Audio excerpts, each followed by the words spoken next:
Super ಮಾರ್ಕೆಟ್ಗೆ ಹೋಗುವಾಗ ಕುದುರೆ ಇದ್ದಿದ್ದು ನೋಡಿ ಇವಳಿಗೆ ತೋರಿಸ್ಕೊಂಡು ಬರೋಣ ಅಂತ ಹೋದ್ವಿ.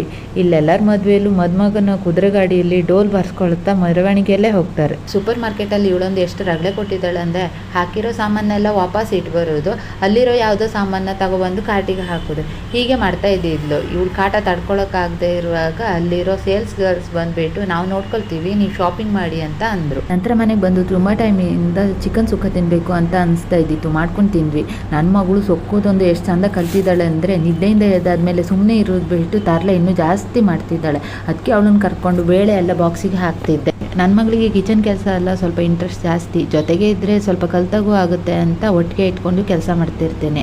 ಆಮೇಲೆ ಗಲಾಟೆ ಮಾಡೋಕ್ಕೆ ಸ್ಟಾರ್ಟ್ ಮಾಡಿದ್ಲು, ಸ್ವಲ್ಪ ಈರುಳ್ಳಿ ಕಟ್ ಮಾಡಿಸಿ ಆಮೇಲೆ ಸ್ವಲ್ಪ ರೆಸಿನ್ ಆರ್ಟ್ ಮಾಡಿಬಿಟ್ಟು ಸಂಜೆ ಆಲೂಗಡ್ಡೆ ಬೋಂಡ ಮಾಡ್ಕೊಂಡು ತಿಂದ್ವಿ. ನಮಗೆ ಚಳಿಗಾಲ, ಮಳೆಗಾಲ, ಬೇಸಿಗೆಗಾಲ ಎಲ್ಲ ಟೈಮಲ್ಲೂ ಬಜ್ಜಿ ಬೋಂಡಗಳು ಮಾಡ್ತಾನೆ ಇರ್ತೀವಿ ಮನೆಯಲ್ಲೇ. ಆದರೆ ಈ ನಾರ್ತ್ ಇಂಡಿಯಾದವರು ಕೆಲವರಿಗೆಲ್ಲ ಇದಂತ ಏನು ಗೊತ್ತೇ ಇಲ್ಲ.